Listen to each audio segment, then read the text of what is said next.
Hello friends, स्वागत है आपका अपने चैनल स्कूल ऑफ इन्वेस्टिंग में। जहां आप सीखते हैं कि किसी भी कंपनी में इन्वेस्ट करने से पहले कैसे उस कंपनी के बारे में डीपली रिसर्च किया जाता है, उसके बाद उसके बिजनेस के बारे में स्टडी की जाती है, उसके फंडामेंटल्स को एनालाइज किया जाता है और उसके बाद फिर एक कंक्लूसिव डिसीजन पे पहुंचा जाता है कि क्या ये कंपनी इन्वेस्ट करने लायक है या नहीं, और यदि है तो किस प्राइस पे इस पे इंटर करना सही रहेगा। हेलो फ्रेंड्स, मेरा नाम है मनीष अग्रवाल और जैसा कि हम जानते हैं कि शनिवार को हमारे प्राइम मिनिस्टर श्री नरेंद्र मोदी जी ने लॉजिस्टिक्स पॉलिसी अनाउंस किया था। तो मैंने यही डिसाइड किया कि चलो आज लॉजिस्टिक्स की किसी कंपनी पे स्टडी किया जाए। और ये हमारे पूरे चैनल में ये पहली कंपनी होगी लॉजिस्टिक्स पे जिसपे हम लोग स्टडी करने जा रहे हैं। तो ये वीडियो थोड़ा सा लंबा होगा क्योंकि ये पहला वीडियो है, तो मैं लॉजिस्टिक्स के पूरे बेसिक्स को समझाते हुए आगे बढ़ूंगा कि लॉजिस्टिक्स में किस टर्म का क्या मतलब है, किसको क्या बोलते हैं, किसका कौन से वर्ड का क्या मीनिंग है, ये पूरा समझाते हुए फिर आगे बढ़ेंगे। तब आपको क्या होगा, पूरे बिजनेस के बारे में कंप्लीट आइडिया होगा। इसलिए क्या है, हम लोगों ने डिसाइड किया कि इस वीडियो को हम लोग 3 भाग में रिलीज करेंगे, पार्ट 1, पार्ट 2 एंड पार्ट 3। ठीक है, तो अभी हम लोग पार्ट 1 करेंगे, फिर पार्ट 2 एंड देन पार्ट 3, तो 3 पार्ट में रिलीज होगा। क्योंकि ये काफी थोड़ा सा लंबा होने वाला है वीडियो, इसमें बहुत सारे डिटेल्स हम लोग डिस्कस करते हुए आगे बढ़ेंगे, ताकि नेक्स्ट टाइम जब हम किसी लॉजिस्टिक्स कंपनी के बारे में वीडियो बनाएं तो आपको उसके बेसिक जो टर्मिनोलॉजी है ना उस बिजनेस का, वो आपको क्लियर होना चाहिए। क्योंकि किसी भी बिजनेस को एनालाइज करने के लिए बहुत इंपॉर्टेंट होता है कि हमें उस बिजनेस का लैंग्वेज समझ में आना चाहिए। उस इंडस्ट्री का लैंग्वेज अगर नहीं समझ में आएगा ना, तो हम लोग उस बिजनेस को कभी ढंग से स्टडी नहीं कर पाएंगे।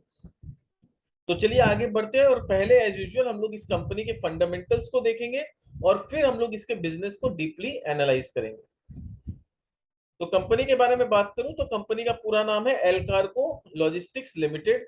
करेंटली 401 रुपए पे इसका शेयर ट्रेड कर रहा है। मार्केट कैप का बात करूं तो 9,843 करोड़ का मार्केट कैप है। कंपनी का हाई जो है 452 रुपया का कंपनी ने हाई बना रखा है, और 52 वीक लो 234 रुपया है। तो कहीं ना कहीं हम लोग देख सकते हैं कि 40-50 रुपए का करेक्शन ऑलरेडी इस स्टॉक में आ चुका है अपने हाई से। स्टॉक का वैल्यूएशन का बात करूं तो 9.5 के पीई पे कंपनी ट्रेड कर रही है, तो बहुत ज्यादा ओवर वैल्यूड ऐसा कुछ नहीं है। इनफैक्ट वैल्यूएशन काफी अच्छा लग रहा है यहाँ पर देख के। रिटर्न ऑन कैपिटल एम्प्लॉयड आप कंपनी का देखो तो 26.4% है। रिटर्न ऑन इक्विटी अगर आप देखो तो 32% का रिटर्न ऑन इक्विटी है कंपनी का।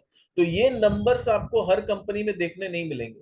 जो कंपनी 26-27% का रिटर्न ऑन कैपिटल एम्प्लॉयड और 32% का रिटर्न ऑन इक्विटी कमा के दे रही है, वो कंपनी बिलो 10 के पी में अवेलेबल है। This can be a good opportunity to invest, but again ये कोई रिकमेंडेशन नहीं है, क्योंकि अभी हम लोगों ने इस कंपनी के बारे में कोई बिजनेस का अभी तक स्टडी नहीं किया है। अभी एक बेसिक नंबर्स को देख के जो अच्छा लग रहा है वो मैं बता रहा हूँ। बट जब तक हम लोग पूरा बिजनेस को डीपली एनालाइज नहीं कर ले, हम लोग किसी भी तरह के कंक्लूजन में नहीं आ सकते कि ये नंबर्स वो अच्छा सही में अच्छा अट्रैक्टिव वैल्यूएशन है या फिर ये आगे चल के वैल्यू ट्रैप बन सकता है। तो इसलिए बहुत जरूरी है कि हम लोग बिजनेस को एनालाइज करें।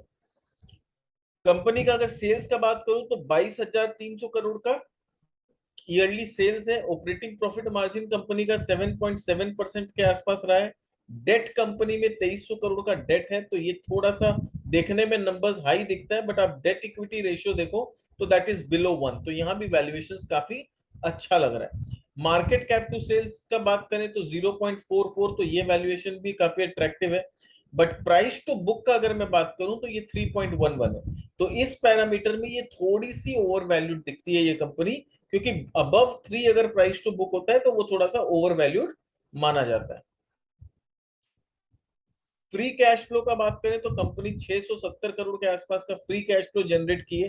तो मुझे फ्री कैश फ्लो जो भी कंपनी जनरेट करती है वो बहुत अच्छा लगता है, क्योंकि अल्टीमेटली आप कैश कितना जनरेट कर रहे हो, बिजनेस का स्ट्रेंथ वहीं से पता चलता है ना। क्योंकि आप अगर कैश जनरेट नहीं कर रहे हो, रिवेन्यू तो आप उधारी बेच के भी रिवेन्यू बढ़ा सकते हो। ठीक है, तो रिवेन्यू बढ़ाना और ये नंबर्स प्रॉफिट को बढ़ाना, ये पॉसिबल है। क्यों? क्योंकि आप उधारी में सेल करोगे, आपका रिवेन्यू बढ़ेगा, आपका प्रॉफिट ऑटोमेटिकली बढ़ जाएगा। बट वो उधारी का पैसा कलेक्ट नहीं हुआ तो क्या फायदा। तो इसीलिए कोई भी कंपनी का स्ट्रेंथ एक्चुअली जो पता चलता है ना, वो इससे पता चलता है कि ये कितना फ्री कैश फ्लो जनरेट कर रही है। कंपनी का पेग रेशियो देखिए ओनली 0.3, तो ये काफी इंटरेस्टिंग नंबर्स यहाँ पर नजर आ रहा है। हर पैरामीटर में कंपनी का वैल्यूएशन बहुत अट्रैक्टिव दिख रहा है, only except price to book. अगर कैश का बात करूं तो 644 करोड़ का कैश है ऑलमोस्ट बुक्स में। डिविडेंड यील्ड थोड़ा कम है, कंपनी डिविडेंड कम देती है क्योंकि अभी ये ग्रोथ पाथ पे है, तो अभी डिविडेंड थोड़ा कंपनी कम देती है। अगर इसके चार्ट का मैं बात करूं तो ऑलरेडी हम लोग देख सकते हैं कि नीचे से अच्छा खासा इसमें स्ट्रेंथ आ चुका है स्टॉक में। ये नीचे गया था, उसके बाद 50 और 200 डीएमए को एक दो बार सपोर्ट लिया, और उसके बाद यहां से जो छलांग मारा, यहाँ पर हाई वॉल्यूम्स में जाके ये प्राइस बन रहा है। तो यहाँ पर जो प्राइस था अपना, जहां पर ये स्टॉक अभी फिलहाल गिर के 293 आया था, that was a very good point two inter. और उसके बाद वहां पर जिन लोगों ने इंटर किया ऑलरेडी उनका अच्छा खासा पैसा बना भी है, तो वहां से स्टॉक ऑलरेडी आज चल के 400 रुपए के आसपास ये स्टॉक ट्रेड भी कर रहा है। ठीक है, तो पर ऐसा नहीं है कि अभी हम लोग के हाथ से बस मिस हो गया, क्योंकि अभी वॉल्यूम्स तो अभी बढ़ना चालू हुआ है। तो अगर यहाँ पर थोड़ा सा करेक्शन आता है और हम लोग को एक करेक्शन में 400 रुपए के आसपास अगर हम लोग को स्टॉक मिलता है एंट्री करने के लिए, 400 में तो अभी है, मतलब 335 340 के रेंज में अगर मिलता है दोबारा से, तो that could be a good interesting entry point for the investors. Company का पीयर कंपैरिजन अगर मैं करके देखूं तो कंटेनर कॉर्पोरेशन 41 के पी पे, ट्रांसपोर्ट कॉर्पोरेशन 18.5 के पी पे, वीआरएल लॉजिस्टिक्स 26 के पी पे, महिंद्रा लॉजिस्टिक्स 108 के पी पे, गेटवे डिस्ट्रिक्ट पार्क भी 16 के पी पे। तो ओवरऑल पूरे अगर मैं देखूं कंपैरिजन में पीयर्स के साथ, तो ये सबसे सस्ते वैल्यूएशंस पे 9.5% का 9.5 पी पे दिख रहा है। रिटर्न ऑन कैपिटल एम्प्लॉयड और रिटर्न ऑन इक्विटी, ये आप कंपेयर करो तो पीयर के कंपैरिजन में सबसे ज्यादा रिटर्न ऑन कैपिटल एम्प्लॉयड और रिटर्न ऑन इक्विटी बना के देने वाली कंपनी है। तो ये तो मतलब ऐसा है कि रिटर्न सबसे ज्यादा कमा के दे रही है और वैल्यूएशन उसको सबसे कम मिल रहा है। तो ये कितना दिन तक बाजार में ये चीज इस तरह से रहेगा ये कोई नहीं जानता। कहीं पर भी किसी का नजर पड़ गया तो यहाँ पर एक री रेटिंग पॉसिबल है। रिटर्न ऑन इन्वेस्टेड कैपिटल भी आप देखो 20% के आसपास है। फिर ईवी बाई ईबिटा आप देखो पूरा पीयर कंपैरिजन में, तो बाकी लोग ये 21 के पी ईवी बाई ईबिटा पे, ट्रांसपोर्ट कॉर्पोरेशन 12 के, वीआरएल लॉजिस्टिक्स 12 के, महिंद्रा लॉजिस्टिक्स 17, तो उसके कंपैरिजन में ये कितना पे मिल रहा है ऑल कार्गो 6.13। तो इतना सस्ता वैल्यूएशंस पे ये कंपनी कैसे ट्रेड कर सकती है। इंटरेस्ट कवरेज रेशियो भी इसका अच्छा है। करंट प्राइस टू बुक 3.1 है, थोड़ा एक्सपेंसिव दिख रहा है, बट अगर इसके पीयर्स को देखो तो ये लोग तो 8-8 के प्राइस टू बुक पे ट्रेड कर रहे हैं, तो उसके मुकाबले तो ये फिर भी सस्ता ही दिख रहा है। पेग रेशियो का बात करें तो वहां भी सबसे सस्ता दिख रहा है ये कंपनी 0.3 के पेग रेशियो पे। तो वैल्यूएशन वाइज तो काफी इंटरेस्टिंग ये कंपनी दिख रहा है। अब हम लोग को ये समझना होगा कि वैल्यूएशन में ये सस्ता एक्चुअली में है या बिजनेस में कुछ ऐसा नेगेटिव हो रहा है जिसके वजह से मार्केट इसको वैल्यूएशन नहीं दे रहा है। तो business analysis as I always say कि कुछ भी आप कर लीजिए, चाहे कितना ही फंडामेंटल कितना ही technical, ultimately business will decide the future numbers. तो कंपनी के फ्यूचर नंबर्स कैसे होंगे ये अल्टीमेटली बिजनेस ही डिसाइड करने वाला है। तो हम लोग को बिजनेस को एनालाइज करना बहुत बहुत बहुत जरूरी है। क्वार्टरली नंबर्स देखते हैं, तो इनका जून क्वार्टर का अगर मैं नंबर्स का बात करूं तो जून क्वार्टर में इनका रिजल्ट अच्छा ही आया है। पिछले जून में 3,500 करोड़ के आसपास का रिवेन्यू था। बोल सकते हैं कि वहां पर लॉकडाउन लगा हुआ था, उस वजह से भी थोड़ा हैम्पर हुआ था, दैट इज एक्सेप्टेड। उसके पहले वाले जून में 2,000 करोड़ का था, क्योंकि उस समय तो पूरा ही लॉकडाउन लगा हुआ था। पर प्री कोविड लेवल का बात करूं तो उस समय भी 1800 करोड़ का ही रेवेन्यू था। तो उसके कंपैरिजन में अभी जून में अगर 5,675 करोड़ का रेवेन्यू आया है, तो which is a very positive and very good numbers. तो यहां से अगर मैं देखूं तो यहां से बहुत अच्छा ग्रोथ कंपनी के रेवेन्यू में दिखा है। हाँ, अगर पिछले क्वार्टर से या दिसंबर क्वार्टर के कंपैरिजन में देखें तो वहां से बोल सकते हैं थोड़ा सा डिप आया है। ऑपरेटिंग प्रॉफिट मार्जिन का बात करें तो नॉर्मली इसका 7-8-9% के रेंज में ऑपरेटिंग मार्जिन पिछले 3-4 क्वार्टर से चला आ रहा है। तो एक सस्टेनेबल मार्जिन मान सकते हैं कि 7% का या 7.5-8% का एक सस्टेनेबल मार्जिन कंपनी करती है। इस क्वार्टर में भी इनका 8% का मार्जिन आया।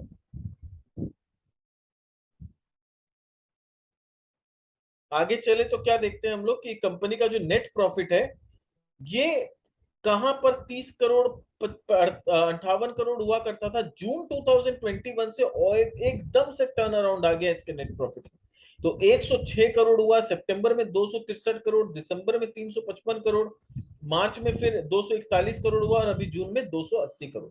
तो काफी अच्छा प्रॉफिट कंपनी कर रही है रेगुलरली, हर क्वार्टर में 200-250 करोड़ से ऊपर का इनका नेट प्रॉफिट जा रहा है। अर्निंग पर शेयर का बात करें तो पिछले क्वार्टर में 10 रुपया का ईपीएस था, इस क्वार्टर में इनफैक्ट 10 रुपया 80 पैसा के आसपास का ईपीएस है। भले ही रेवेन्यू थोड़ा डिप किया हो, क्योंकि मार्जिन इंप्रूव हुआ है, इस वजह से अर्निंग पर शेयर इनका इंप्रूव हुआ है। हाँ, दिसंबर में सबसे हाईएस्ट था 13 रुपया 58 पैसा था, तो वहां से तो मार्च में डिप किया था, पर अभी मार्च से दोबारा यहाँ पर जून में बेटर रिजल्ट आता हुआ दिखा है।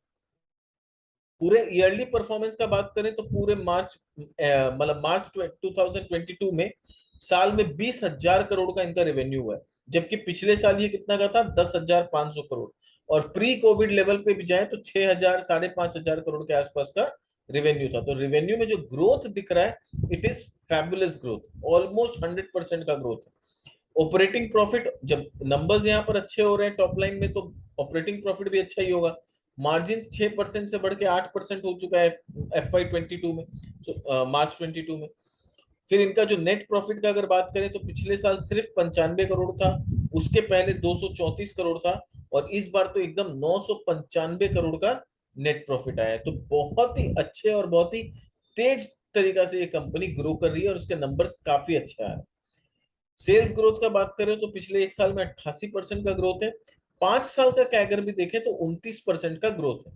प्रॉफिट ग्रोथ का 5 साल का देखें तो 32% का ग्रोथ है। एक साल का तो पूछिए ही मत, ऑलमोस्ट 1146% का ग्रोथ है। स्टॉक प्राइस में अभी बहुत अच्छा, उतना कोई साल भर में 67% का ग्रोथ आया है। तो जैसा प्रॉफिट में ग्रोथ आया है, वैसा स्टॉक प्राइस में ग्रोथ नहीं आया है। तो ये बताते हैं कि अभी भी स्टॉक प्राइस में बढ़ने का अपॉर्चुनिटी अच्छा खासा मिल सकता है। बैलेंस शीट का बात करें तो डेट कोई बहुत ज्यादा नहीं है, 2300 करोड़ का डेट है कंपनी के पास, against the top line of more than 20,000 crore. ठीक है, फिक्स्ड एसेट इनके पास 3500 करोड़ के आसपास फिक्स्ड एसेट है। अगर मैं करंट एसेट का बात करूं तो इन्वेंट्री इनके पास कुछ नहीं होता basically, but trade receivable 3,000 crore का ट्रेड रिसीवेबल है। कैश इनके पास 645 करोड़ के आसपास कैश पड़ा हुआ है। लोन्स एंड एडवांसेस इन लोगों ने 1,600 करोड़ रुपए का दे रखा है। तो जितना इनका बोरोइंग्स है, कहीं ना कहीं उतना उनके पास, उससे ज्यादा इनके पास रिसीवेबल्स है। तो अगर ये रिसीवेबल्स कलेक्शन तुरंत आ जाता है तो इनका डेट इमीडिएटली चुक सकता है। कैश फ्लो का बात करें तो 850 करोड़ का ऑपरेटिंग कैश फ्लो कंपनी ने किया है। उसके अगेंस्ट में 560 करोड़ का इनका इन्वेस्टमेंट हुआ है। क्या चीज में? 264 करोड़ का इन्वेस्टमेंट हुआ है फिक्स्ड एसेट में, और 640 करोड़ का इन्होंने कुछ इन्वेस्टमेंट खरीदा है, और 470 करोड़ का बेचा है। तो मोर और लेस 150 करोड़ के आसपास का इन्वेस्टमेंट इन्होंने खरीदा है। तो वहां पर इनका पैसा लगा। फिर फाइनेंसिंग एक्टिविटी का बात करें तो इन्होंने बोरोइंग्स लिया है 450 करोड़ का, उसके अगेंस्ट में 200 करोड़ के आसपास का बोरोइंग चुकाया है। तो 250 260 करोड़ का नेट बोरोइंग बढ़ा है। इंटरेस्ट 117 करोड़ इन्होंने पे कर दिया है, और डिविडेंड इन लोगों ने कुछ नहीं दिया। तो डिविडेंड पेमेंट के मामले में कंपनी थोड़ी सी कंजूस है। फिर भी नेट कैश फ्लो अगर देखें तो 268 करोड़ का नेट कैश फ्लो कंपनी ने किया। कैश कन्वर्सन साइकिल देखें तो 56 दिन का है, जो कि बहुत ही अच्छा है। वर्किंग कैपिटल डे सिर्फ 15 दिन का लगता है, पहले 2-3 दिन का लगा करता था। क्योंकि अब बिजनेस एक्सपैंड हो रहा है, तो 15 दिन 18 दिन का इनको वर्किंग कैपिटल का जरूरत पड़ रहा है। उसके पहले तो ये नेगेटिव हुआ करता था, बट जैसे जैसे बिजनेस बढ़ता है, आपको बिजनेस में थोड़ा सा पूंजी भी ज्यादा लगाना पड़ता है, this is natural. Return on capital employed आप देखो, 26% का return on capital employed company कर रही है। शेयर होल्डिंग पैटर्न का बात करें तो प्रमोटर के पास 69.92% होल्डिंग है। 70% हुआ करता था, थोड़ा सा डाइल्यूट हुआ है हल्का फुल्का। फॉरेन इन्वेस्टर का बात करें तो फॉरेन इन्वेस्टर के पास दिसंबर में 10% होल्डिंग था, वहां से 9.5 हुआ 9.33, थोड़ा सा इनका होल्डिंग रिड्यूस हो रहा है। बट डोमेस्टिक म्यूचुअल फंड्स का इन पे भरोसा बना हुआ है, और इनका होल्डिंग धीरे धीरे बढ़ रहा है। पब्लिक का होल्डिंग जो है वो मोर और लेस कांस्टेंट है, 18.4 18.5% के रेंज में पब्लिक का होल्डिंग। तो हम लोग देख सकते हैं कि किस तरह से कंपनी का फंडामेंटल दिन पे दिन इंप्रूव हो रहा है, और कंपनी किस तरह से प्रॉफिट और रेवेन्यू के टर्म्स में बहुत अच्छा ग्रोथ करके दे रही है। So this was about the fundamentals of the company. अब हम लोग आगे बढ़ेंगे और कंपनी के बिजनेस को समझेंगे, लॉजिस्टिक सेक्टर के बारे में भी थोड़ा बहुत जानकारी लेंगे, पर वो हम लोग अपने पार्ट 2 वाले वीडियो में हम लोग डिस्कशन करेंगे लॉजिस्टिक सेक्टर का नॉलेज के बारे में। यहाँ पर हम लोग अभी देखते हैं कि कंपनी क्या है, कंपनी का स्टेटस क्या है, कंपनी के बिजनेसेस क्या क्या हो सकते हैं। ठीक है, पर इससे पहले मैं 2 मिनट आपका लेना चाहूंगा और बोलना चाहूंगा कि अगर आप नए आए हैं हमारे चैनल में, पहली बार आए हैं, तो आप हमारे चैनल को सब्सक्राइब कर सकते हैं, ताकि आने वाले समय में और भी जो वीडियो हम रिलीज करें नए नए कंपनीज पे, इनफैक्ट इसका जो पार्ट 2 और पार्ट 3 का जो वीडियोस आएगा वो भी जब आए तो आपको इमीडिएटली मिले। उसके लिए आप नोटिफिकेशन का बेल बटन दबा दीजिए, वहां पर एक ऑल का ऑप्शन आता है, उसको प्रेस करना मत भूलिएगा। तो उससे क्या होगा, जो भी वीडियोस हम लोग रिलीज करेंगे ना, आपको इमीडिएटली नोटिफिकेशन आएगा। और अगर आपको लगता है कि हमारे जो वीडियोस है वो नॉलेजेबल है, आपके लिए यूजफुल है, आपको कुछ फायदा हो रहा है, कुछ नॉलेज मिल रहा है, तो अपने दोस्तों के साथ भी जरूर शेयर करिए, ताकि वो लोग भी इस तरह के नॉलेजेबल कंटेंट कंज्यूम कर पाए, अपना नॉलेज बढ़ा पाए। क्यों क्यों ये जरूरी है? क्योंकि देखिए, मार्केट में हर जगह हम रिटेल इन्वेस्टर्स के लिए ट्रैप है। आप चाहे मीडिया का बात कर लीजिए, यूट्यूब में भी बहुत सारे चैनल्स है खाली ट्रैप करने के लिए हैं। तो वहां पर बहुत जरूरी होता है कि हम लोग अपने नॉलेज पे काम करें। जब तक हम लोग अपने नॉलेज पे काम नहीं करेंगे, अपना नॉलेज नहीं बढ़ाएंगे, बहुत डिफिकल्ट है हम लोगों के लिए इस मार्केट में सरवाइव कर पाना और पैसा कमाना। तो it's like almost impossible for retail investor. अगर आप प्रैक्टिकली भी देखोगे तो ज्यादातर रिटेल इन्वेस्टर जो मार्केट में आते हैं वो पैसा खो के ही वापस जाते हैं। क्यों जाते हैं? क्योंकि इतना ट्रैप है यहाँ पर सब जगह कि वो लोग उसमें फंस जाते हैं। और ट्रैप में फंसते क्यों है? क्योंकि उनका नॉलेज खुद पे, अपने अपने नॉलेज पे वो लोग काम नहीं करते। वो लोग दूसरे के टिप के भरोसे रहते हैं, सोचते हैं मीडिया में कोई आके रिकमेंड कर देगा तो हम वो शेयर ले लेंगे, या फिर यूट्यूब में कोई हमें रिकमेंड कर देगा तो हम ले लेंगे। बट आप समझिए कि मीडिया में जो आके रिकमेंड करते हैं वो, उनके पास भी उतना ही ज्ञान है जितना आपके पास, या आपके पास से थोड़ा सा ज्यादा है। तो कोई मार्केट में नहीं जानता कि कौन सा शेयर अच्छा करेगा, कौन सा बुरा करेगा। मीडिया में नहीं बोलता हूँ कि सभी पेड मीडिया होते हैं, कुछ जेन्युइन होते हैं, बट फिर भी क्या होता है कि कोई भगवान नहीं है इस मार्केट में। ठीक है, तो किसी जो भी रिकमेंड करते हैं उनका रिकमेंडेशन गलत भी हो सकता है, या फिर उसको फ्रूटफुल होने में टाइम भी लग सकता है। तो अगर आपका नॉलेज होगा ना, तो आप अपने कन्विक्शन से जब मार्केट में इन्वेस्ट करेंगे, तो वहां पर क्या होगा, आपको अगर शेयर का दाम गिर भी जाएगा तो आपको बिजनेस पे कन्विक्शन रहेगा कि हाँ, मैंने सही बिजनेस में इन्वेस्ट किया, लेट मी वेट। आप हड़बड़ा के लॉस बुक नहीं करेंगे। और मेरा ऑब्जेक्टिव इस चैनल में सिंपल ये है कि मैं आपको बिजनेस के बारे में, कंपनी के बारे में कंप्लीट डिटेल दूं। देखिए, ये एक कंपनी है, अगर मैं चाहूं तो 10 मिनट का व्यूज के लालच में आके एक 5 मिनट, 8 मिनट, 10 मिनट का वीडियो बना सकता हूँ कि ज्यादा लोग मेरे वीडियो को देखेंगे, यूट्यूब में व्यूज ज्यादा आएगा। बट उससे आपका कोई भला नहीं होगा। 5 मिनट, 10 मिनट का वीडियो देख के आपको कोई नॉलेज नहीं मिलेगा, आपको इनकम्प्लीट नॉलेज मिलेगा। और क्या होगा, आप कंफ्यूजन में चले जाएंगे कि ये कंपनी अच्छी है कि बुरी। और मैं कभी नहीं चाहता कि आप कंफ्यूजन में रहें। मैं चाहता हूं मैं आपको 100% नॉलेज दूं। वीडियो थोड़े लंबे होते हैं, इसलिए मैं कोशिश करता हूं कि इसको पार्ट में डिवाइड करूं, ताकि पार्ट्स में रहेंगे तो आपके लिए देखना भी इजी रहेगा।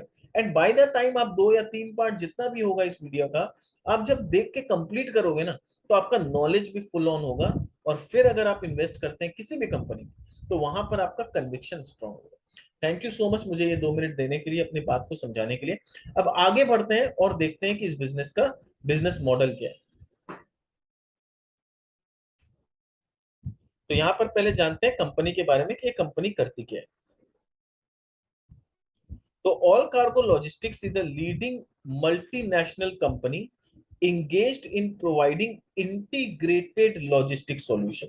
अब ये समझना बहुत जरूरी है कि ये इंटीग्रेटेड लॉजिस्टिक सॉल्यूशन मतलब क्या होता है।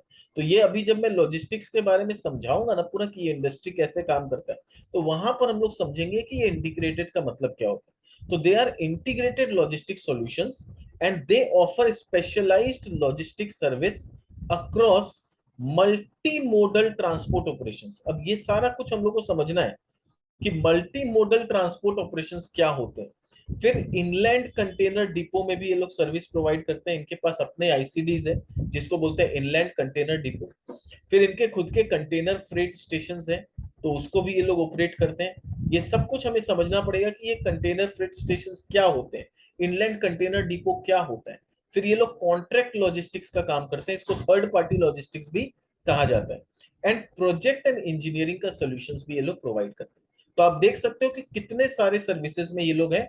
Multi modal transport, inland container depot, container freight stations manage करना, कॉन्ट्रैक्ट लॉजिस्टिक्स का काम करना, प्रोजेक्ट एंड इंजीनियरिंग का सॉल्यूशंस प्रोवाइड करना। तो ये 5 अलग अलग टाइप का इनका बिजनेस है। अब इनका स्टेटस के बारे में, कंपनी के बारे में थोड़ा सा जाने तो they are India's leading logistics player, India's largest integrated solution logistic solution provider in the private sector. तो प्राइवेट सेक्टर में जो इंडिया की सबसे बड़ी लॉजिस्टिक सॉल्यूशन प्रोवाइडर है वो ये कंपनी। The company is world's number one LCL. Now what do you mean by LCL? तो ये समझना जरूरी है कि एलसीएल क्या होता है। एलसीएल का मतलब होता है लेस देन कंटेनर लोड। ये सब कुछ हम लोग समझेंगे, लेस देन कंटेनर लोड क्या होता है। अभी एक बार मैं खाली कंपनी के बारे में बता रहा हूँ। आई नो आपको थोड़ा सा कंफ्यूजन हो रहा होगा कि ये लेस देन कंटेनर लोड क्या है, एलसीएल क्या है। इसीलिए मैंने शुरू में ही बोला कि क्योंकि ये पहली कंपनी है लॉजिस्टिक सेक्टर में जो हम अपने चैनल में डाल रहे हैं, मैं पूरा डिटेल समझाऊंगा आपको। पूरा इंडस्ट्री का जो लैंग्वेज है ना वो सारा समझाऊंगा, ताकि आपका कंसेप्ट पूरी तरह से क्लियर हो जाए कि इस इंडस्ट्री में ये जो एलसीएल है, मल्टी मोडल है, कंटेनर फ्रेट, ये है क्या, what is this all about, ये सब कुछ मैं डिटेल में समझाऊंगा। थोड़ा सा पेशेंस रखिए और मेरे साथ साथ आगे बढ़िए, आपको सब कुछ एकदम क्लियर करूंगा मैं। The company is the world's number one less than container load consolidator. तो ये एलसीएल कंसोलिडेटर का काम करती है। अब इसका क्या काम होता है ये हम समझेंगे, सब समझेंगे। In express logistics industry and is India's number one container freight station operator. और कंटेनर फ्रेट स्टेशन ऑपरेट करने वाली भी इंडिया की number one company. They offer access to 180 countries, यानी 180 कंट्री में आप अपना सामान इनके थ्रू भेज सकते हैं। ये लोग सर्विस जो प्रोवाइड करते हैं 180 देश में। And also they provide door to door service in over 50 global markets with services across more than 2400 direct trade lanes. अब इसको समझिए, 180 देश में आप सामान भेज सकते हैं। यानी अगर आपको सामान एक्सपोर्ट करना है तो इंडिया से आप कोई भी 180 देश जो जिसमें इनका टच है उस देश तक आप सामान भेज सकते हैं।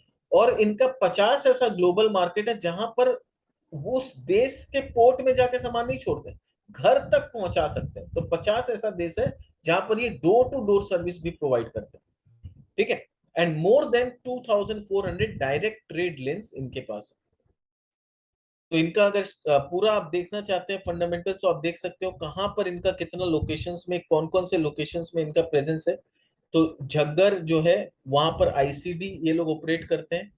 फिर मुंद्रा पोर्ट में इनका 2 कंटेनर फ्रेट स्टेशन है, ओन्ड भी है और लीज्ड भी है। स्टैटिक यार्ड कैपेसिटी जो है वो 3000 है और 6500, 3000 स्पीडी का है और 6500 टीईयूज। टीईयूज क्या है? ये कंटेनर है जो हम लोग देखते हैं ना शिप में कंटेनर्स लोड किए जाते हैं, तो वो कंटेनर का एक मेजरमेंट है। तो 6500 कंटेनर का एरिया मतलब पॉसिबिलिटी है वहां पर। टोटल एरिया का बात करूं तो 17 प्लस 40 एकड़ का वहां पर जमीन है। और 8 किलोमीटर ये पोर्ट से दूर है, यानी पोर्ट जहाँ है वहां से सिर्फ 8 किलोमीटर की दूरी पे है। मुंबई का बात करें तो नवाना शेवा मुंबई, वहां पर 2 कंटेनर फ्रेट स्टेशन है, ओन्ड भी है लीज्ड भी है। 4000 प्लस 5000 जो है ये टीयूज है वहां पर। तो 2 कंटेनर फ्रेट स्टेशन है, मतलब एक स्टेशन में 4000 कंटेनर रखने का जगह है और दूसरा में 5000 कंटेनर रखने का जगह है। टोटल एरिया कितना है? 43 एंड 68 एकड़, यानी पहला वाला में 43, दूसरा वाला में 68। और डिस्टेंस कितना है? 18 किलोमीटर पोर्ट से दूर है। फिर उसी तरह से दादरी में है, वहां पर क्या है? इनलैंड कंटेनर डिपो है। ठीक है, आईसीडीज है। तो स्टैटिक यार्ड कैपेसिटी वहां पर कितना है? 1800 कंटेनर रखने का कैपेसिटी है। टोटल एरिया 11 एकड़ का है और रेलवे से 1.5 किलोमीटर दूर है, यानी रेलवे स्टेशन से 1.5 किलोमीटर दूर है। कोलकाता का बात करें तो वहां पर स्टैटिक यार्ड कैपेसिटी जो इनका है 2000 कंटेनर का है, 17 एकड़ का एरिया है और पोर्ट से 2.5 किलोमीटर की दूरी पे। सिमिलरली चेन्नई में 4000 कंटेनर रखने का जगह है, 24 एकड़ है और पोर्ट से 8 किलोमीटर की दूरी पे। तो इनका जो लोकेशन है ये काफी स्ट्रेटेजिक है कि सब कोई रेलवे के या पोर्ट के बहुत आसपास है। तो they have the widest pan India presence along with multi city consolidation network. तो सारे ऑलमोस्ट वेस्ट में, ईस्ट में, नॉर्थ में, साउथ में सब जगह इनका प्रेजेंस है। तो कहीं से भी ये लोग अपने सामान को, अगर इनको लॉजिस्टिक्स में भेजना होता है तो कहीं से भी कलेक्ट करके आसानी से ये लोग एक्सपोर्ट या इंपोर्ट या जो भी लॉजिस्टिक सर्विस प्रोवाइड करना है वो काम ये लोग कर सकते हैं। प्रेजेंस ऑन 4 पोर्ट, 4 अलग अलग पोर्ट में इनका प्रेजेंस है, जहां से more than 80% of India container traffic जाता है।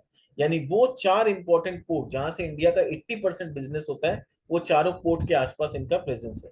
They are best place to capture the DFC driven ICD opportunity. तो जो इनलैंड कंटेनर डिपो का जो अपॉर्चुनिटी आगे चल के बढ़ेगा, they are best place to capture that opportunity.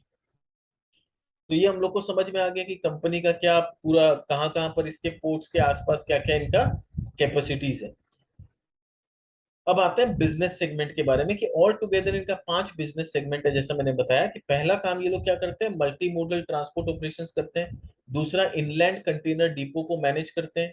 Container freight stations को ऑपरेट करते हैं। कॉन्ट्रैक्ट लॉजिस्टिक्स का काम करते हैं and project and engineering solutions भी प्रोवाइड करते हैं।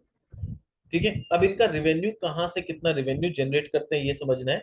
तो सेगमेंट वाइज अगर ब्रेकअप करें, तो इनका मल्टी मोडल ट्रांसपोर्ट ऑपरेशन जो है वहां से मेन 87% रेवेन्यू आता है। तो वैसे तो बहुत सारे बिजनेस के डिवीजन है इनके, पर मेन बिजनेस इनका क्या है, multi modal transport operations. Container freight station अभी बहुत छोटा है, सिर्फ 3% रेवेन्यू वहां से आता है, और बाद बाकी जितने बिजनेस है सबसे मिला के 8% आता है। कहां से कितना आता है, इंडिया से करीब करीब 31% रेवेन्यू आता है।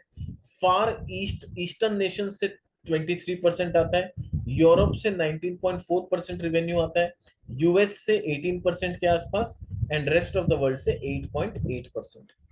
ऑपरेटिंग प्रॉफिट का ब्रेकअप का बात करें तो प्रॉफिट जो है, मल्टी मोडल ट्रांसपोर्ट ऑपरेशन से ही 87% प्रॉफिट आता है। कंटेनर फ्रेट स्टेशन से 10% प्रॉफिट आता है, और लॉजिस्टिक्स पार्ट से 3% के आसपास प्रॉफिट आता है। वर्टिकल्स का बात करूं तो logistics and ports and CFC 33% इनके रेवेन्यू में कंट्रीब्यूट करते हैं। फिर पावर जो है वो 3.1 करता है। ऑयल एंड गैस के ट्रांसपोर्टेशन से 13% रेवेन्यू आता है। इंजीनियरिंग एंड इंफ्रा गुड्स के ट्रांसपोर्टेशन से 22-23% रेवेन्यू आता है, और बाद बाकी मिला के 27% रेवेन्यू वहां से आता है। तो ये हम लोग को समझ में आ गया किस किस वर्टिकल से ये लोग कितना रेवेन्यू जनरेट करते हैं, और इनका जो बिजनेस सेगमेंट है वहां मेन रेवेन्यू या main profit multi modal transport operation से ही आता है। नेक्स्ट ये जो है नॉलेज सेक्शन, यहां पर हम लोग समझेंगे कि बिजनेस का लैंग्वेज क्या है, किसको क्या बोलते हैं। बट ये हम लोग कब करेंगे, पार्ट 2 में करेंगे। तो सेशन 1 को हम लोग या पार्ट 1 को यहीं पर एंड करते हैं। उम्मीद करता हूं कि आपको यहां तक पूरा क्लियर हो गया होगा कि कंपनी का फंडामेंटल्स क्या है, वैल्यूएशंस रीजनेबल है या नहीं है, कंपनी के नंबर्स जो है वो दिन पे दिन इंप्रूव कैसे हो रहे हैं, मार्जिन कैसे बेटर हो रहा है, अर्निंग पर शेयर कैसे इंप्रूव हो रहा है। फिर कंपनी के बिजनेस के बारे में कि कंपनी का स्टेटस क्या है, कंपनी कौन कौन से सेगमेंट में है, और कहां से कितना रेवेन्यू अर्न करती है। तो सेशन 1 में हम लोग यहीं तक रखते हैं। ठीक है, सेशन 2 में जब हम आएंगे तो हम लोग नॉलेज सेक्शन में देखेंगे कि इनका वैल्यू चेन क्या है, किसको क्या बोलते हैं, ये पूरा हम लोग डिटेल में स्टडी करेंगे इस इंडस्ट्री के बारे में। ठीक है, तो मिलते हैं हमारे सेशन 2 में।